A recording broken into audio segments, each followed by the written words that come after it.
So now we're going to talk about the devotion for Solo Mastery Soldier. And devotion for Solo Mastery Soldier is pretty straightforward. Alright.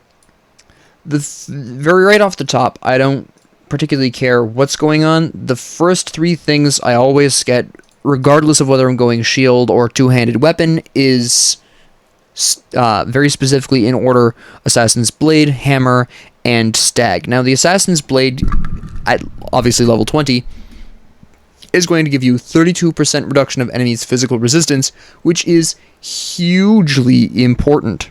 Also, that's on critical attack, so it's yet another reason why criticals are very important for Soldier, why field command is so important for Soldier.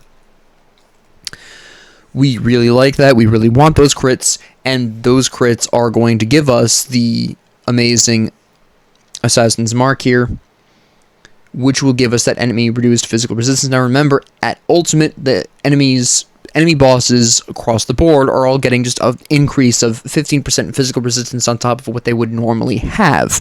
So this is going to overcome that and then some. This is vital for Solo Mastery Soldier. This really isn't optional unless, again, you just don't have the devotion points, right? This is a need.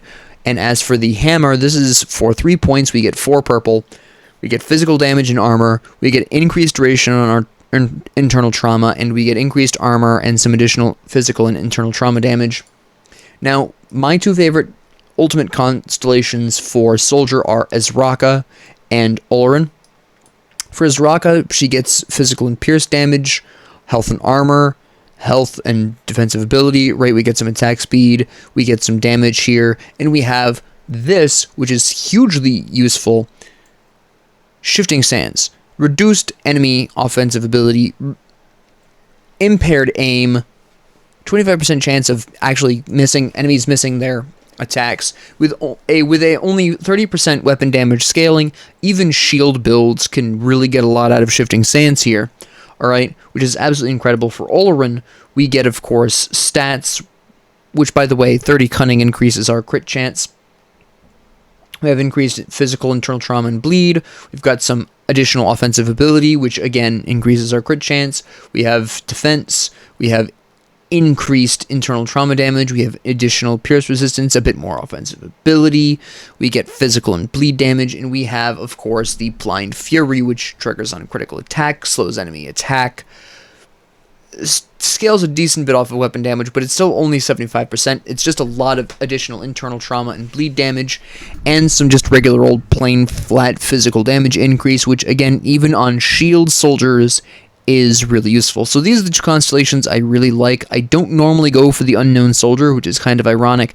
Not necessarily because of the stats he provides. He actually gives some decent stats. If you don't have Blade Arc, obviously you wouldn't want the bleed here, which is fine. But my main problem with it is the Living Shadow. This doesn't do physical damage. Alright, so if you're running either Olorin's Rage, right, which doesn't increase bleed damage, and obviously a lot of the times you are running Decorated Soldier, which doesn't increase bleed damage, you're not getting that much out of the Living Shadow. Now, yes, Olorin's Rage is going to increase the pierce damage of this, but a lot of this, almost half of their damage, approximately half of their damage, is bleed, which Olorin's Rage isn't increasing. And while this can be a bit more useful for shield-bearing soldiers, it still isn't something I'm a huge fan of, because this is on critical chance, and they only last for 24 seconds, so I've just never found them consistent enough to really want to rely on them, so to speak. And again, if you are a shield soldier who decides not to run Blade Arc, then a lot of the benefits of Unknown Soldier are disappearing, because there is a lot of bleed increase on him, right? We have bleed and pierce here, we've got bleed here, and that's, the two that increase damage on him, well, okay, this increases pierce damage, but two of these are bleed increases, and unless you're running a sword, or you're running a single-hand gun, you're also not really doing that much in the way of pierce damage either. There is an argument that can very much be made that you can use a single-hand gun, but of course, Blade Arc requires a melee weapon, so you can't use Blade Arc on a single-hand gun. So I find this too inconsistent for me. So just a brief aside there. So from these 3 constellations, what constellations I typically run does depend on very much whether I'm going with the 2-handed melee or if I'm going with the shield. So I'm going to, just like with the skills, talk about the 2-handed melee first. So a lot of the times I really like to grab the bull, right? We get increased duration of internal trauma, of course. We get some nice armor there. We get some more internal trauma damage. We get, the nice bull rush here. And then a lot of the times, I like to grab the lizard here, right? We get that increased healing. We get the increased regeneration, which combos extremely well with Menhir's Will, whether you're going with the shield or the 2-handed melee. That is just a really nice benefit there. Love to see that. Or alternatively, if you really want, instead of the lizard, you can also go with the Harvestman's Scythe. I find this a little less useful, personally. Yes, we do get healing effects increase here. We get physique. We do get cunning, which is really nice. Again, we like those crits. But it is a higher amount of devotion point investment here, but just to demonstrate to you how flexible this can be, I'm going to go on ahead and leave these points in the Harvestman Scythe. Between the Harvestman Scythe or the Lizard, that is down to your preference. You can see we have the blue and the yellow. We now just need the remaining purple. I like to grab the Owl. First off, 15 Cunning again is increased crit likelihood. We have elemental resistance. We get increased duration of bleed and internal trauma. And of course, we have the increase to damage here across the board. And now we can grab Azraka. We rushed Azraka because we want the Shifting Sands to help us keep, stay alive. And now we're going to be looking at Olran. Alright, so how are we going to get to Olran? Well, a lot of the times I like to go with the Empty Throne, just because we have reduced freeze and reduced stun. On hardcore, this is pretty much a necessity. Right, yes, you don't have pets, you're not giving a bonus to any pets, but the reduced stun and the reduced freeze duration on this is so useful. Again, particularly in hardcore mode. It's just absolutely night and day. Again, you stand still in hardcore, you die. Right, so I typically go for the Empty Throne, and then we run the points in Olran, of course. Lovely time. You don't necessarily need this one, obviously. I just really like this one for the max pierce resistance and the increased offensive ability. This is a really nice spike in damage. Again, remember, we're two-handing our weapon here. Now, with the last 10 points, you can absolutely go into Ulzad, right? Just an absolutely lovely time. What's fairly interesting on Ulzad, though, is when the Ulzad's Decree triggers, we do get physical damage retaliation, which means that even though this, with a two-handed weapon, we wouldn't normally have retaliation damage unless you decide to go with the... Unless you're one of those people who likes to put Counter-Strike with their two-handed build, which is fine, you absolutely can. Right, it makes your Counter-Strikes more damaging, not by that much because it's only 20% weapon damage, but you can absolutely do that. But even if you don't do that, because Ulzad's Degree does provide some nice physical damage retaliation, that does work well with the stag over here, and you see we have 4 points over here. You can go into Sailor's Guide for some extra reduced freeze duration, some physique. You've got some good resistances here. You can do all of that, right? Absolutely. By the way, you start with the yellow because you get the 5% health here. You could go into the lizard and then grab just randomly the red crossroads just for the additional 5% health, or you can go with the green crossroads for a little bit of extra offensive ability. Not something I really recommend because at that stage of the game, 18 offensive ability isn't that really big of a deal, but 5% health is. But you can absolutely do either of these, right, just for a little bit of bonus health, but you can go with the lizard for that as well. That's a really lovely time, and I do enjoy that. Or if you really want to, you can in fact run all the way to this instead, where you can actually grab Dryad's Blessing. Which one would I have to? Theoretically, you. Instead of the baseline crossroads, because you can in fact go here, pull this out, and then run this if you really wanted to instead. Right, you absolutely can, because you would get the poison acid resistance, some increased physique, you've got some health here, You've got movement and slow resistance. You've got reduced spear requirements, which can be really useful on occasion. For solo soldier, it's not really something I care much about. You don't really need a huge amount of spirit there with the solo soldier mastery. You don't really need that much spirit for a lot of the equipment that's good for soldier. Every once in a while you do, but not that often. The Dryad's Blessing is really nice, especially, again, on hardcore. But even then, in a lot of situations, this is something I'd be more interested in picking up with a soldier combined with another mastery. For solo soldier, again, this particular constellation just isn't that big of a deal for solo soldier, so I typically tend to just run the double crossroads, stars, and the lizard a lot of the times. If I'm on hardcore, I'll run, obviously, Sailor's Guide in a lot of cases. Oops. But this is how I normally approach two-handed melee. Again, keep in mind that we ran the Harvestman's Scythe here. For some additional, you could alternatively go for, say, the Autumn Boar for that purple that you would get there, and also run the Lizard instead of the Dryad, because if we swapped out the Dryad for the Lizard is 3 constellation points that would give us 2 spare, right? 1, 2, 3, 4, 5, 6. 1, 2, 3, 4, 5, 6, 7. One of our 2 spare would be there, and of course we would have the 1 yellow constellation here. Just to kind of demonstrate what I'm talking about here visually, another option you have here, even though you don't get the trample benefit here, I just want you to be aware of that. You don't get this benefit, but you do get some nice reflected damage reduction. You've got some retaliation damage. You have some increased physique. You have some physical resistance, right? You have some cunning there. So you can absolutely do all of that, but the reason why I don't really recommend this specifically is due to the fact that, again, you don't have the ability to block with two-handed build, so the boar isn't really doing you any good there, obviously, but you can, in fact, actually run this if you wanted to. There just isn't really a whole lot of benefit to do so, right? It's better to run. You could also, of course, it's just not as useful, in all honesty, right? But that's two-handed melee. For shield bearing, we get of course, our sword, our hammer, our stag, and then I run tortoise.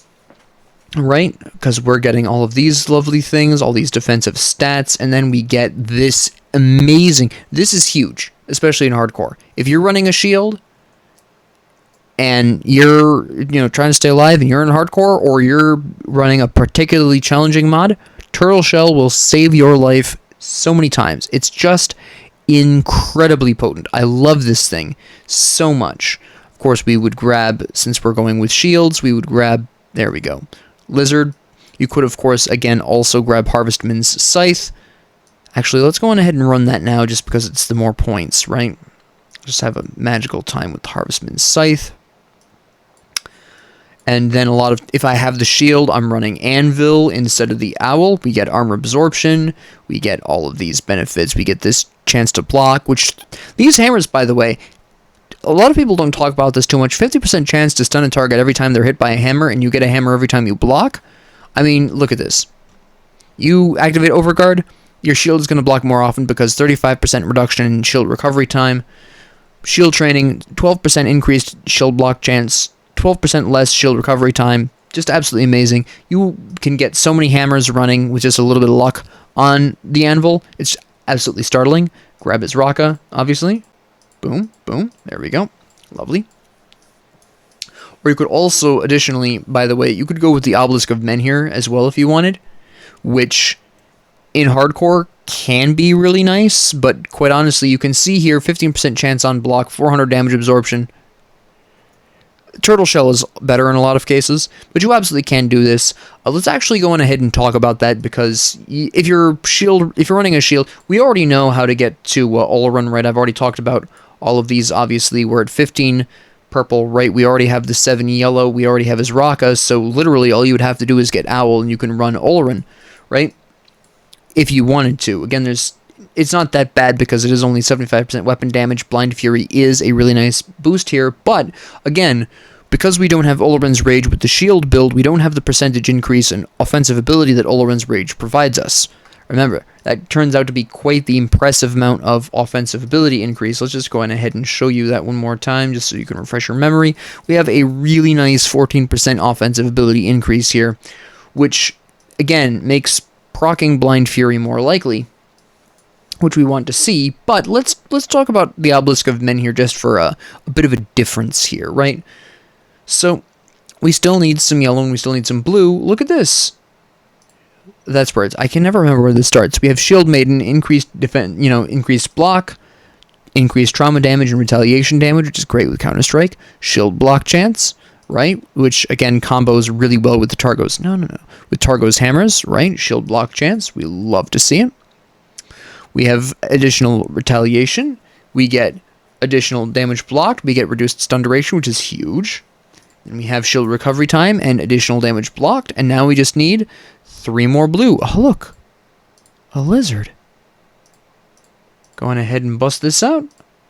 And this has all kinds of lovely benefits here, right? We have increased defensive ability, additional armor, and percentage increase in armor, more retaliation damage, shield block chance, again, Targo's hammer, armor absorption by even more, not that we need it, and of course we have the stone form. We still have 4 points, so if you wanted to throw that into Sailor's Guide, you can. If you wanted to throw that into Scarab for some more shield damage blocked, some increased defensive stats, we get increased armor here, we have bleed resistance, we have acid retaliation, which is a fun time, right? We have reduced stun duration. Again, we of course have Sailor's Guide as an option if you want it. Right? We have a lot of options here. You could go shield wall. I don't particularly find that too useful. You absolutely can. I mean, if you look, we actually can theoretically remove this, run up to here, and grab very specifically shield wall, because that is, yeah, kind of nice, sure. But at the end of the day, the benefits, this isn't really that big of a deal, but really what you would be looking for is the shield wall if you were going to run this, and you can. Again, that's not like a huge stretch or anything like that. Could also go for inspiration instead if you really wanted to, but you would never make it with the points. Obviously 1, 2, 3, 4, 5. 1, 2, 3, 4, 5, so that's not really an option. Also, it increases elemental damage, which you wouldn't be doing, right? You could also instead, since you do have 5 points, you could run the Dryad, but again, for a solo soldier, not really that big of a deal. If you really wanted to tip the scales, you could. Again, that's vitality damage. You don't really have the ability to increase vitality damage, so it's not really that big of a deal. You could, with 5 points, run the Falcon if you wanted. Additional physical, bleeding, cunning, right? You've got the Falcon Swoop, which is, fairly low in terms of its weapon scaling, so if you wanted Falcon Swoop instead of Shield Wall, that would be a viable option as well. I just, between the two of them, prefer Shield Wall, because a lot of the times, again, if I'm choosing to use a shield soldier, I'm a lot of the times running I'm running that specifically for survival reasons. I'm in hardcore, I'm playing a particularly hard-hitting mod, things like that. So a lot of the times I will prefer this. If I feel like I need more damage, I can just very easily make the swap, because we already have Obelisk of Men here and Azaraka the Eternal Sands without finishing Targo, so that's an easy swap to make for only 5 points. Just as you feel the need to, if you really want to, honestly. Right? You could also, alternatively, instead of going for Targo, you could, of course, go for our friend Ulzad to grab the Ulzad's Decree, which is just an increase in your damage. This is independent of your weapon, which is really great. You got some physical damage retaliation there, and you could either put a point here for some additional health and chaos resistance, or put it here for some aether resistance, or you can swap between the two depending on where you're going to go. If you know you're going to be fighting a lot of chaos damage dealing enemies, you go obviously with the fist. If you go against aether enemies, like you're in Malmuth for instance, you run the foot. Which is a really weird sentence to say, but these are typically the constellations I'll go for these specific types of builds. Again, whether you go for the Obelisk of Men here, or you choose to go for Oleron with the shield build, that is totally up to you. It depends on your needs. I'm more likely to go for Olorin if I'm not going in hardcore, but if I'm going in hardcore, I'm at Obelisk of Men here every day of the week. Alright?